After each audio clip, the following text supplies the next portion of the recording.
അപ്പോൾ ശ്രീ ബൽദേവ്, ഈ അന്വേഷണ സംഘത്തെ ദുർബലമാക്കുവാനുള്ള ശ്രമങ്ങൾ സർക്കാർ തലത്തിൽ നടക്കുന്നുണ്ട്. ഈ അന്വേഷണ സംഘത്തെ ദുർബലമാക്കണമെന്നുണ്ടെങ്കിലും ഇടതുപക്ഷത്തിന്റെ നേതാക്കന്മാർ അറസ്റ്റ് ചെയ്യാതിരിക്കണമെന്നുണ്ടെങ്കിലും തീർച്ചയായിട്ടും എന്നേ അത് ചെയ്യാമായിരുന്നു. സംസ്ഥാന സർക്കാരോ അല്ലെങ്കിൽ സംസ്ഥാന ആഭ്യന്തര വകുപ്പോ പറഞ്ഞാൽ അതുപോലെ കേൾക്കുന്ന ഉദ്യോഗസ്ഥരെ പോസ്റ്റ് ചെയ്യാമായിരുന്നു. അതൊന്നും ചെയ്തിട്ടില്ല. വളരെ വ്യക്തമായിട്ട് തന്നെ നിർദ്ദേശങ്ങൾ കൊടുക്കുകയും ഹൈക്കോടതി നിർദ്ദേശത്തെ കുറിച്ച് ബഹുമാനപ്പെട്ട മഞ്ചേശ്വരൻ ഇപ്പോൾ പറഞ്ഞല്ലോ, ഹൈക്കോടതി നാളിതുവരെ അന്വേഷണത്തെ കുറിച്ച് അതിർത്തി രേഖപ്പെടുത്തിയിട്ടില്ല. വളരെ വ്യക്തമായ രീതിയിൽ തന്നെ ഒരു പ്രാവശ്യം എന്തുകൊണ്ട് ഉന്നതരിലേക്ക് പോകുന്നില്ല എന്ന് പറഞ്ഞു. അത് ഈ ബോർഡ് മെമ്പർമാർ ഉദ്ദേശമാണ്. അതിന്റെ പ്രധാനപ്പെട്ട കാര്യം ശ്രീജിത്ത് പണിക്കർ പറഞ്ഞു, ഒരു ഉദ്യോഗസ്ഥർ ഒരാളിനെ അറസ്റ്റ് ചെയ്തു, മറ്റൊരാളിന്റെ മകൻ സീനിയർ IPS ഓഫീസറാണ്. അപ്പൊ ആ സാഹചര്യങ്ങളെ കൊണ്ടായിരിക്കണം അത് അറസ്റ്റ് ചെയ്യാൻ സാധ്യത ഉണ്ടാകാം. കാര്യം അന്വേഷിക്കുന്ന ഒരു ഉദ്യോഗസ്ഥനും അദ്ദേഹത്തിന്റെ ഒരു സുഹൃത്തിന്റെ പിതാവുമാകുമ്പോൾ. അല്ല, മറ്റൊരു കാര്യം കൂടിയുണ്ട്. ഇപ്പോൾ അദ്ദേഹം പറഞ്ഞിരിക്കുന്നത് ഞാൻ ആശുപത്രിയിൽ ചികിത്സയിലാണ്, അതുകൊണ്ട് എനിക്കിപ്പോൾ SITയുടെ ഹാജരാകാൻ പറ്റുന്നില്ല എന്നാണ് പറഞ്ഞിരിക്കുന്നത്. അതും ഒരു ഘടകമാണ്. പക്ഷേ എങ്കിൽ വേണമെങ്കിൽ പോലീസിന് അറസ്റ്റ് ചെയ്യാം. കാരണം അറസ്റ്റ് ചെയ്തിട്ട് പോലീസ് സർവൈലൻസിൽ അദ്ദേഹത്തെ ചികിത്സിപ്പിക്കാം. അതാണ് ഇപ്പോൾ ഇങ്ങനെയുള്ള പ്രതികളെ അറസ്റ്റ് ചെയ്യാൻ ചെയ്യുന്നത്. പിന്നെ അന്വേഷണം നേരത്തെ എന്നോട് ചോദിച്ചൊരു ചോദ്യം, എന്തുകൊണ്ട് കടകംപള്ളി അറസ്റ്റ് ചെയ്യുന്നില്ല? നേരത്തെ മഞ്ചേശ്വരന്റെ അവതരണത്തിൽ തന്നെ അതിന്റെ ഉത്തരം പറഞ്ഞു കഴിഞ്ഞു. ദേവസ്വം വകുപ്പ് എന്നൊരു വകുപ്പുണ്ടെങ്കിൽ പോലും ആ വകുപ്പിന്റെ കീഴിലല്ല ദേവസ്വം ബോർഡ് വരുന്നത്. താൽക്കാലികമായിട്ടൊരു ദേവസ്വം ബോർഡ് അംഗങ്ങളെ നിയമിക്കാനുള്ള അധികാരം മാത്രമാണ് ആക്ട് അനുസരിച്ച്. തിരുത്തുകയുണ്ടായി, ഹരിദാസ് എന്നെ തിരുത്തിയ കാര്യങ്ങൾ പറയുകയും ചെയ്തു. അത് തന്നെ ഈ അറസ്റ്റിലേക്ക് പോകുവാനുള്ള ഘടകങ്ങൾ കൂടിയാണല്ലോ. അങ്ങനെ ഒരു പ്രതീതി ഉണ്ടാക്കി വെച്ചിരിക്കുകയാണ്. ദേവസ്വം ബോർഡിലോ അല്ലെങ്കിൽ ദേവസ്വം ബോർഡിന്റെ പ്രവൃത്തികളിലോ ദേവസ്വം വകുപ്പിന് ഒരു പങ്കുമില്ല, മന്ത്രിക്ക് ഒരു പങ്കുമില്ല എന്ന്. അങ്ങനെയല്ല എന്ന് ഹരിദാസ് നേരത്തെ പറഞ്ഞ കുറെ ഏറെ കാര്യങ്ങളുണ്ട്. ഇല്ല, അതങ്ങനെയല്ല. അദ്ദേഹം തെറ്റിദ്ധരിച്ച് പറഞ്ഞു. കാരണം Travancore Cochin Hindu religious institution act 1950 അനുസരിച്ചാണ് ഈ ദേവസ്വം ബോർഡുകൾ പ്രവർത്തിക്കുന്നത്. ആ ദേവസ്വം ബോർഡുകളെല്ലാം തന്നെ ആട്ടോണോമസ് ബോഡികളാണ്. അവരുടെ ഭരണകാര്യങ്ങൾ വരുന്ന ഒരു ഫയൽ, ഞാൻ ഒരു വലിയ ബോർഡിന്റെ ചെയർമാനായിട്ടിരുന്ന എന്റെ ബോർഡിന്റെ ഫയലുകൾ മിനിസ്റ്ററുടെ മുന്നിൽ ചെല്ലണം. പലതും ക്യാബിനറ്റ് അപ്രൂവ് ചെയ്യണം, ലാ മിനിസ്ട്രി അപ്രൂവ് ചെയ്യണം, ഫൈനാൻസ് ഡിപ്പാർട്ട്മെന്റ് അപ്രൂവ് ചെയ്യണം. ദേവസ്വം ബോർഡിന്റെ 1 രൂപയുടെ ഫയല് പോലും ക്യാബിനറ്റിന്റെ മുന്നിലോ ഫൈനാൻസ് മിനിസ്റ്ററുടെ മുന്നിലോ ലാ മിനിസ്റ്ററുടെ മുന്നിലോ എങ്ങും ചെല്ലണ്ട.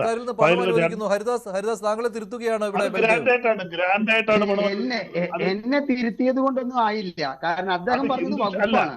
ഇവിടെ വകുപ്പിനപ്പുറം അതാത് കാലങ്ങളിലെ ദേവസ്വം മന്ത്രിമാര് ദേവസ്വത്തിന്റെ ഭരണത്തിൽ കാര്യമായിട്ട് ഇടപെട്ടിട്ടുള്ള ഉദാഹരണങ്ങളാണ് ഞാൻ പറഞ്ഞത്.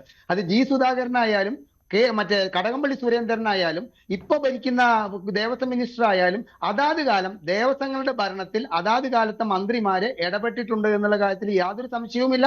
ഇതിനു പുറമെ ദേവസ്വം കാര്യങ്ങളിൽ ഇടപെടാൻ വേണ്ടി മുഖ്യമന്ത്രി ഗുരുവായൂർ സന്ദർശിച്ച ദേവസ്വത്തിന്റെ കാര്യങ്ങൾ അന്വേഷിക്കാൻ വേണ്ടി മുഖ്യമന്ത്രി ഗുരുവായൂർ സന്ദർശിച്ച സംഭവം ഉണ്ടായിട്ടുണ്ട്. അപ്പൊ ദേവസ്വം കാര്യങ്ങളിൽ ഇടപെടാൻ മന്ത്രിക്ക് നിയമപരമായിട്ടുള്ള തടസ്സമുണ്ടെങ്കിലും സാങ്കേതികത്വമായിട്ടുള്ള തടസ്സങ്ങളുണ്ടെങ്കിലും ഇവിടുത്തെ കീഴ്വഴക്കങ്ങൾ അനുസരിച്ച് ദേവസ്വത്തെ നിയന്ത്രിക്കുന്നത് അതാത് ദേവസ്വം ബോർഡ് ഭരിച്ചിരുന്ന കാലത്തെ മന്ത്രിമാരാണെന്നുള്ള കാര്യത്തിൽ യാതൊരു സംശയവുമില്ല.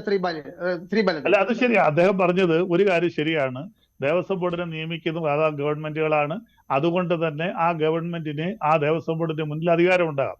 ഒരു ദേവസ്വം ബോർഡ് പ്രസിഡന്റിനെയോ മെമ്പറെയോ നിയമിക്കുന്നത് ആ ഭരിക്കുന്ന പാർട്ടിയുടെ പ്രതിനിധികളായിട്ടാണ്. അത് കോൺഗ്രസ് ഭരിച്ചാലും ഇടതുപക്ഷം ഭരിച്ചാലും ആ ഭരിക്കുന്ന രാഷ്ട്രീയ പ്രതിനിധികളായിട്ടാണ് അവർ വരുന്നത്. അതുകൊണ്ട് തന്നെ അവർക്ക് നിയന്ത്രണങ്ങൾ ഏർപ്പെടുത്താം. പക്ഷേ in the I of La, നിയമത്തിന്റെ കണ്ണിൽ അവർ വേറിട്ട് നിൽക്കുകയാണ്. നിയമത്തിന് മുന്നിൽ രക്ഷപ്പെടാൻ കഴിയും, പക്ഷേ പൊതുജനങ്ങളുടെ കണ്ണിൽ നിന്ന് പറ്റുകയില്ല. തിരുവിതാംകൂർ ദേവസ്വം അല്ല, ഞാൻ പറയട്ടെ, അത് ഇവിടെ ശബരിമലയുടെ കാര്യത്തിലാണെങ്കിൽ അയ്യപ്പ വിശ്വാസികളുടെ കണ്ണിൽ നിന്ന് രക്ഷപ്പെടാൻ കടകംപള്ളി സുരേന്ദ്രന് കഴിയുകയില്ല. എന്താണ് വസന്ത്, നേരത്തെ താങ്കൾ എന്തോ പറയാൻ വന്നു? അത് മാത്രമല്ല, ഈ 2 ഉദ്യോഗസ്ഥർ വന്നതോടുകൂടി എന്തോ അന്വേഷണ സംഘത്തെ ദുർബലപ്പെടുത്തുവാനുള്ള നീക്കമാണ് എന്നൊക്കെ പറഞ്ഞ് പ്രതിപക്ഷ നേതാവിന്റെ ഇന്ന് വാർത്താക്കുറിപ്പും ഉണ്ടായിരുന്നു.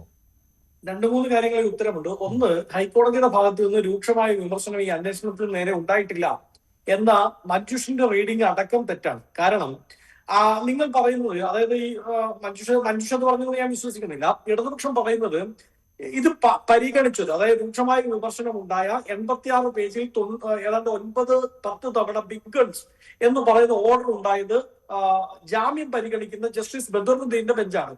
ആ ബദറുദ്ദീന്റെ ബെഞ്ചിൽ നിന്നാണല്ലോ ഇങ്ങനെ ഉണ്ടായത് എന്ന് ചോദിച്ചാൽ ഒരു പ്രശ്നമുണ്ട്. ജാമ്യം പരിഗണിക്കുന്ന ബെഞ്ചാണ് കേസ് ഡയറി പരിശോധിക്കുക. മനസ്സിലായല്ലോ? ജാമ്യം പരിഗണിക്കുന്ന ബെഞ്ചാണ് കേസ് ഡയറി പരിശോധിക്കുക എന്ന് വെച്ചാൽ കേസിന്റെ ഇതുവരെയുള്ള അന്വേഷണ സ്ഥിതി എവിടെ വരെയാണ്, അതിൽ ആരെയൊക്കെ ചോദ്യം ചെയ്തിട്ടുണ്ട്, അന്വേഷണ സംഘത്തിന്റെ മുന്നോട്ടുള്ള പോക്ക് എങ്ങനെയാണ് എന്നതടക്കമുള്ള കേസ് ഡയറി പരിശോധിക്കുന്നത് ജാമ്യം പരിഗണിക്കുന്ന ബെഞ്ചാണ്. അതായത് നേരത്തെ സൂചിപ്പിച്ച ജസ്റ്റിസ് ബദറുദ്ദീന്റെ ബെഞ്ചാണ്. അപ്പൊ സ്വാഭാവികമായും കേരള ഹൈക്കോടതിയിൽ നിന്ന് ഈ അന്വേഷണവുമായി ബന്ധപ്പെട്ട് ഒരു വിമർശനം വരണമെങ്കിൽ അത് വരേണ്ടതും ആ ബെഞ്ചിൽ നിന്ന് തന്നെയാണ്. ദേവസ്വം ബെഞ്ചിലേക്ക് ഈ SIT കേസ് ഡയറി പ്രസന്റ് ചെയ്യുമ്പോൾ മാത്രമേ അത് ദേവസ്വം ബെഞ്ചിന്റെ മുമ്പിൽ വരികയുള്ളൂ. പക്ഷെ ജാമ്യം പരിഗണിക്കുന്ന ബെഞ്ചിന്റെ പ്രത്യേകത, ആ ജാമ്യം പരിഗണിക്കുമ്പോൾ ആ ബെഞ്ച് തന്നെ കേസ് ഡയറി ആവശ്യപ്പെടും.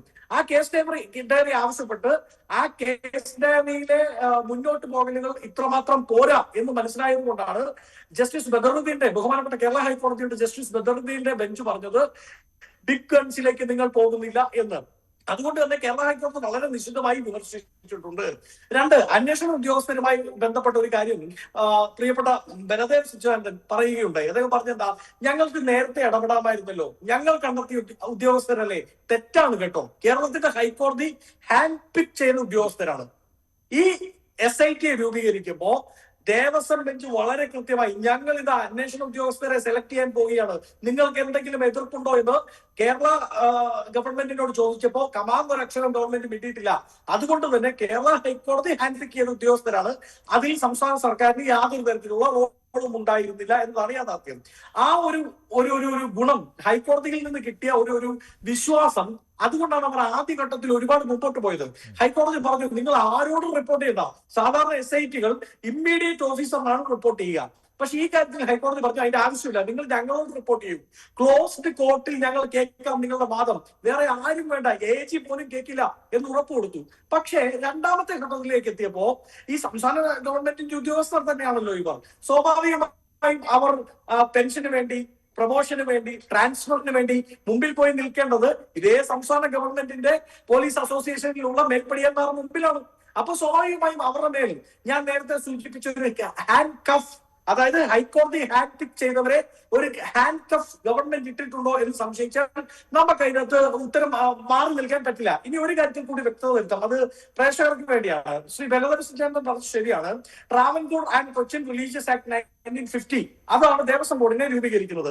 അത് ഒരു ഓട്ടോണമസ് ബോഡി തന്നെയാണ്. പക്ഷേ പ്രശ്നം എന്താണെന്ന് അറിയാമോ, എല്ലാ കാലങ്ങളിലും ദേവസ്വം ബോർഡ് മെമ്പർമാരെ നോമിനേറ്റ് ചെയ്യുന്നത് സംസ്ഥാന ഗവൺമെന്റ് ആണ്.